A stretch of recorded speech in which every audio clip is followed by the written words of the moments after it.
You're watching the History File channel, and in this video we're looking at James Garfield.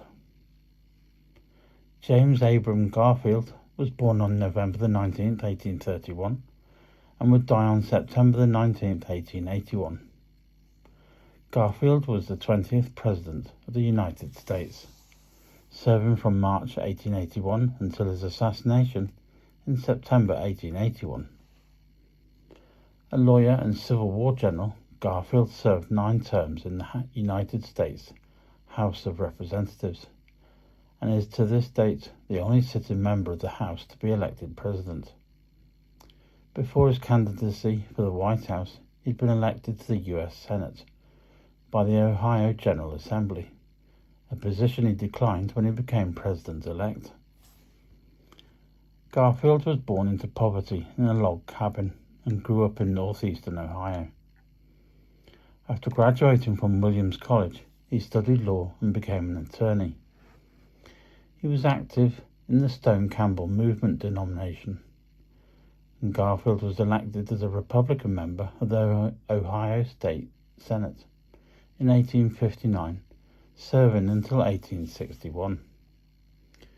He opposed Confederate secession, was a major general in the Union Army during the American Civil War, and fought battles of the Middle Creek, Shiloh, and Chickamauga.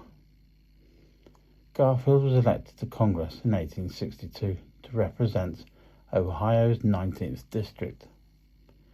Throughout his congressional service, he firmly supported the gold standard and gained a reputation as a skilled speaker.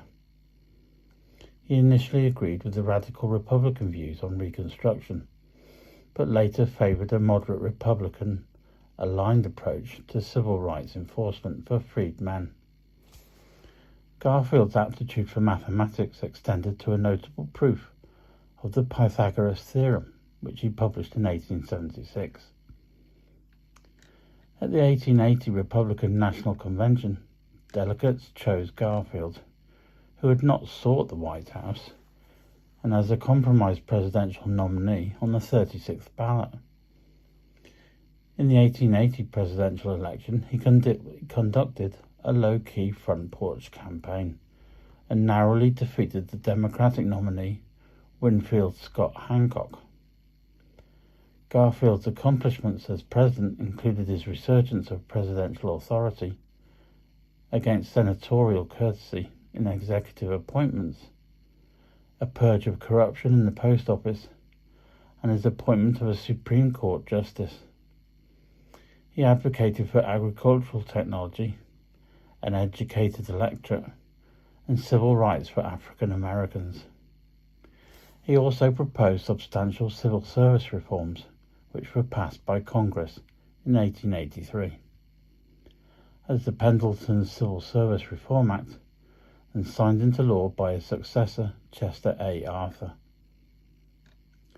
Garfield was a member of the inter-party half-breed faction, who used the powers of the presidency to defy the powerful stalwart New York Senator Roscoe Conkling.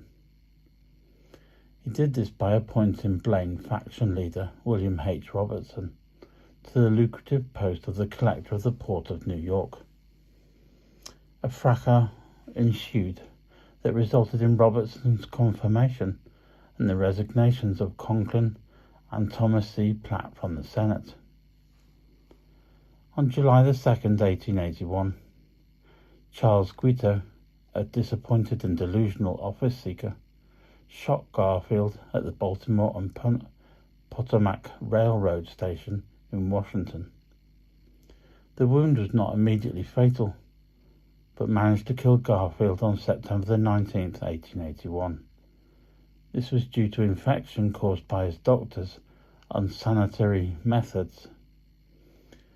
And due to his brief tenure in office, historians tend to rank Garfield as a below-average president, though he has earned praise for anti-corruption and pro-civil rights stances.